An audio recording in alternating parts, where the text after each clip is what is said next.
Assalamualaikum warahmatullahi wabarakatuh. Adik-adik dan anak-anakku sekalian, alhamdulillah sekarang kita bisa melanjutkan ke materi pembahasan kita sebelumnya. Di materi sebelumnya kita sudah belajar tentang Daulah Abbasiyah. Nah, sekarang mari kita lanjutkan pembahasan materi kelas 8. Ini sudah masuk ke bab 3 dengan submateri Peradaban Islam Masa Daulah Ayyubiyah. Sebelum kita membahas tentang Daulah Ayyubiyah, kita bahas terlebih dahulu keruntuhan Daulah Abbasiyah. Daulah Abbasiyah yang pernah mencapai puncak kejayaan dalam sejarah peradaban Islam mulai menampakkan kemunduran pada periode kedua kekhalifahannya. Kelemahan bidang politik dan pemerintahan menjadi salah satu penyebab utama dari keruntuhan Daulah Abbasiyah. Hal ini disebabkan karena periode kedua pemerintahan Daulah Abbasiyah tidak mandiri dalam bidang politik dan pertahanan. Lemahnya pemerintahan Daulah Abbasiyah ini dimanfaatkan oleh daulah-daulah kecil untuk melepaskan diri dari kekuasaan Abbasiyah, yang diantaranya adalah Daulah Idrisiyah di Maroko, Daulah Aghlabiyah di Tunisia, Daulah Turuniyah, Daulah Iksidiyah, Daulah Hamdaniyah, dan Daulah Thohiriyah. Lalu kemudian berdirinya Daulah Fatimiyah. Daulah Fatimiyah adalah satu-satunya daulah Syiah dalam Islam. Nama daulah ini dinisbatkan kepada putri Nabi Muhammad SAW, yaitu Fatimah Az-Zahra. Didirikan oleh Said Ibn Husain yang merupakan keturunan Syiah Islamiyah. Gerakan pendirian Daulah Fatimiyah tidak terlepas dari peran serta seorang pengikut Syiah bernama Abu Abdillah Asy-Syazi. Secara keseluruhan, Daulah Fatimiyah berkuasa selama 262 tahun dengan khalifah pertamanya Ubaidillah Al-Mahdi dan khalifah terakhirnya Al-Adid Billah. Daulah Fatimiyah mencapai puncak kejayaan pada saat khalifah kelima, yaitu Khalifah Abu Mansur Nizar Al-Aziz pada tahun 975 sampai 996 Masehi. Di bawah kekuasaannya, Mesir hidup dalam keadaan damai. Dan pada masa kekhalifahan Al-Mu'izz lidzinillah, Masjid Al-Azhar yang kemudian hari menjadi Universitas Al-Azhar dibangun. Kemudian dinasti yang tercatat di dalam peradaban Islam setelah dinasti Abbasiyah dan dinasti Fatimiyah adalah dinasti Ayyubiyah, atau disebut juga dengan Daulah Ayyubiyah.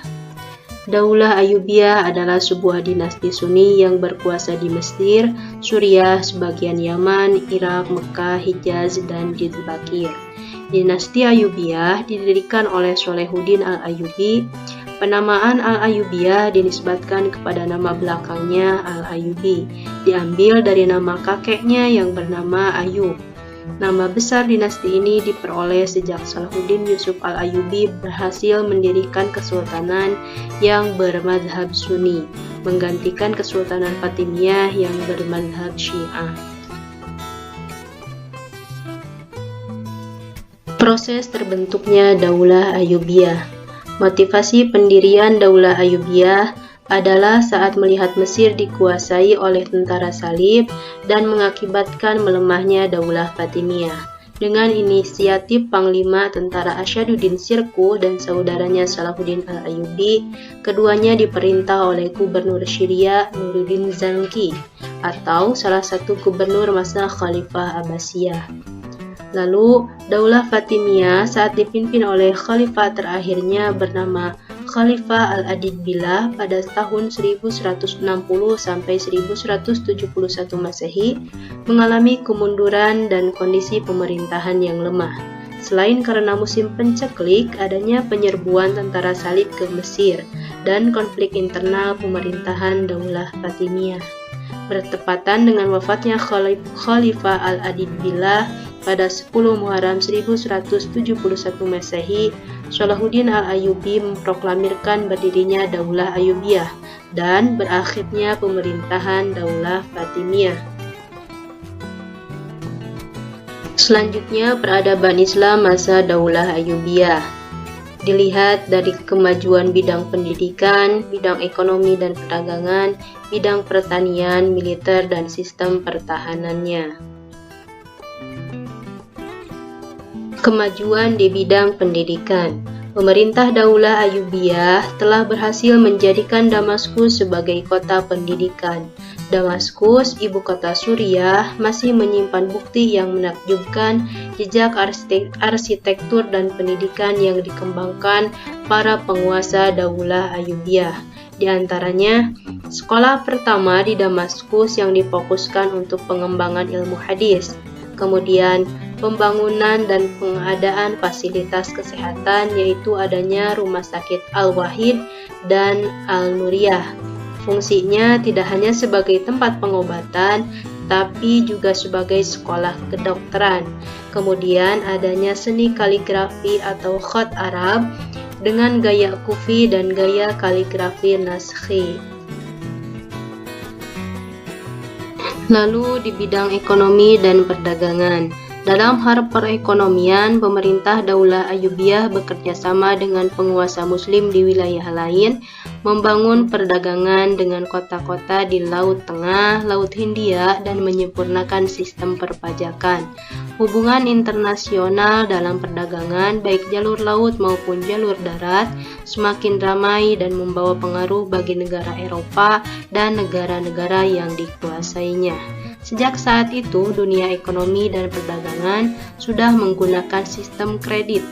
Bank termasuk letter of credit, bahkan ketika itu sudah ada mata uang yang terbuat dari emas. Selain itu, dimulai percetakan mata uang dirham campuran atau disebut dengan fulus. Dalam bidang industri, pada masa Ayyubiyah, sudah mengenal kemajuan di bidang industri dengan dibuat kincir oleh seorang Syria yang lebih canggih dibanding buatan orang Barat. Juga sudah ada pabrik karpet, pabrik kain, dan pabrik gelas. Selanjutnya, bidang militer dan sistem pertahanan.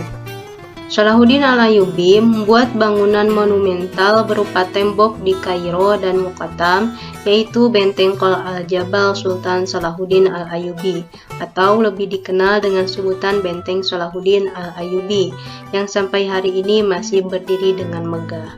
Nah, tampak inilah gambar dari Benteng Qol Al-Jabal. Benteng ini terletak bersebelahan Bukit Muqattam dan berhampiran dengan Medan Sayyidah Aisyah. Adapun ide membuat benteng ini hasil pemikirannya sendiri yang direalisasikan pada tahun 1183 Masehi. Di dalam kawasan benteng terdapat Museum Polis, Qasrul Jauhara, yaitu Museum Permata yang menyimpan perhiasan raja-raja Mesir.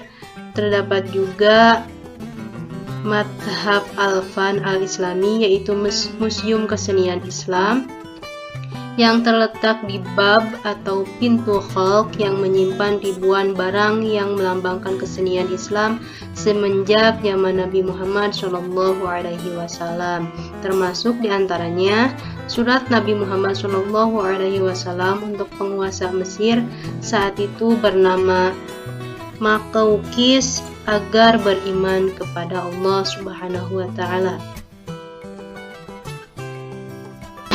Dan yang terakhir di bidang pertanian. Untuk memenuhi kebutuhan masyarakat Mesir dan daerah lainnya, pada sektor pertanian, Daulah Ayyubiyah telah menggunakan sistem irigasi, pembangunan waduk dan bendungan, serta terusan untuk mengairi kebun dan pertanian.